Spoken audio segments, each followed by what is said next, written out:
We need to talk. David! I was thanking the divine universe, perfect in all ways, for bringing you to me. Yeah? Well, well, you think you're happy now. Wait till you see what I got in the briefcase.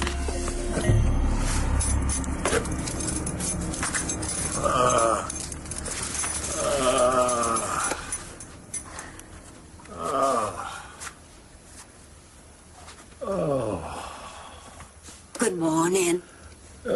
Somebody shoot me. Put me out of my misery. Oh my, that's not what you said last night. Whatever you have in the case means nothing to me. Objects are worthless. It's not what I seek from you. What do you seek from me? Absolution.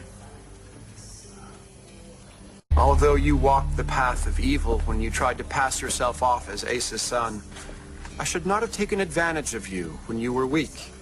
When you tried to blackmail me. I am so ashamed. Hey, water under the bridge. Water under the bridge indeed. Water that is littered with discarded boots and soda cans. Used tires, wood paneling, patio furniture, rusted hubcaps, bunk beds, baby strollers, car batteries. Got it. Okay. It is in the bowels of this river that I see my former self. A man like you are now. Duplicitous, greedy, and no more Ace's son than I was. What is it, new friend? Are you not at peace? You are lost. I can tell. I was once trapped as you are now, but I shrugged off the shackles of guilt, and I made amends. My life is now an unpolluted pond of peace. I can see that. Can you? Sure. You're peaceful. Then celebrate with me, my brother. Make amends. Seek out the fourth son. Son? Is that like up in the sky, that son? The true heir to the Buchanan family fortune.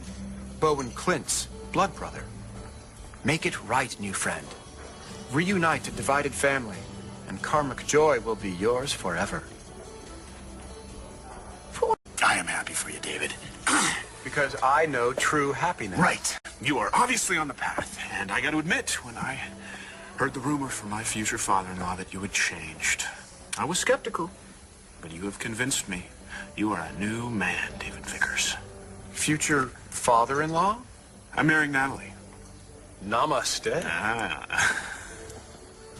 I knew you two were soulmates when you worked together as one to liberate me of my outer garments and harness me in the stables with no company other than Ace's prized stud. But that was just.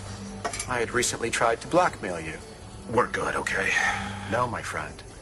Goodness cannot be measured. It is a feeling, deep, deep in the groin.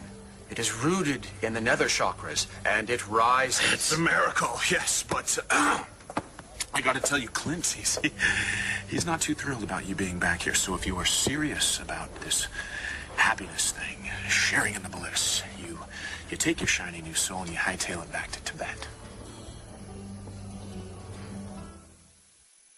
But I told Clint I only intend to stay as long as it takes to make amends to those that I have harmed. Right, but we're talking about the old you, Dave. It's kind of a long list. I must make a pilgrimage to Clint's home. Let him know that I mean no harm. No. Going to see Clint will cause anger.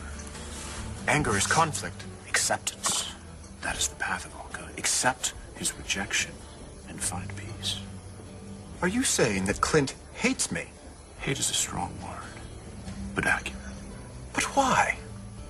Why does Clint hate me? See, Clint hasn't seen the light like we have. He's stuck. Being stuck can bring enlightenment. Not for Clint. See, karma is living out the bad stuff from before. In the shell of a nut, that's true. Right. So Clint is Ace's karma. I know it's a drag, but we can all see it. He is more like Asa every day. He must let go the sins of the father. Escape his birthright, as I escaped mine. I am with you, buddy. But there it is. To hate another human being, he is doing harm to his soul. And his blood pressure. But that's another conversation. But does Clint not see that I hate the old David myself? He repulses me. If Jessica were to come to me now and ask for another vital organ, I would give it to her freely. I am very embarrassed that I asked for cash for a chunk of my liver. That would never happen again. That is a good thing. And Jessica has more than enough organs at the moment. So I am forgiven. Well, there is that business with Dory. You slept with her. That will not happen again. What about Nora? That will not happen. I beg your pardon? Clint thinks you were flirting with her the other night. Nora? I know. It's ridiculous, but Clint is convinced, and he is furious.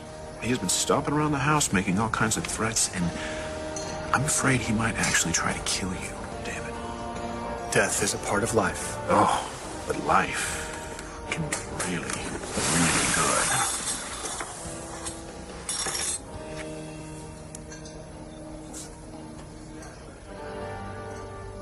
I'm afraid Clint is not going to let this Nora thing go, and if he kills you, I am going to have to tell Natalie that her father is going to prison. So help me, David. Help me help you. Let me underwrite your trip back to Tibet. Think of all the good you can do, all the children you can feed, David. Think of all the sandals you could buy. But you are pure. I'm sure you'll know what to do with this money.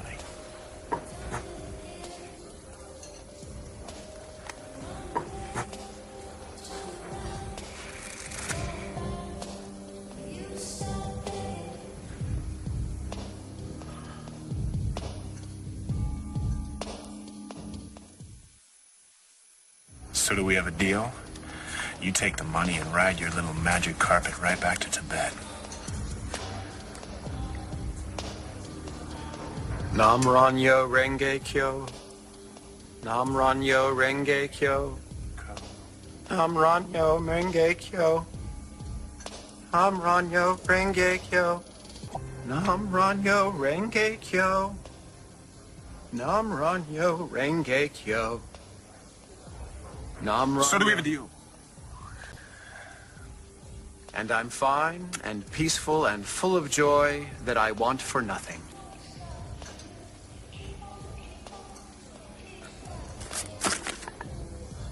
This paper means nothing to me. So you don't want the money? I pity the man who sells his soul for a pile of paper the color of ginkgo leaves in the summer sunlight. That would be a no. Please tell Clint that in order to maintain the blissful self, chi must be coaxed from the lower sanctum each and every day.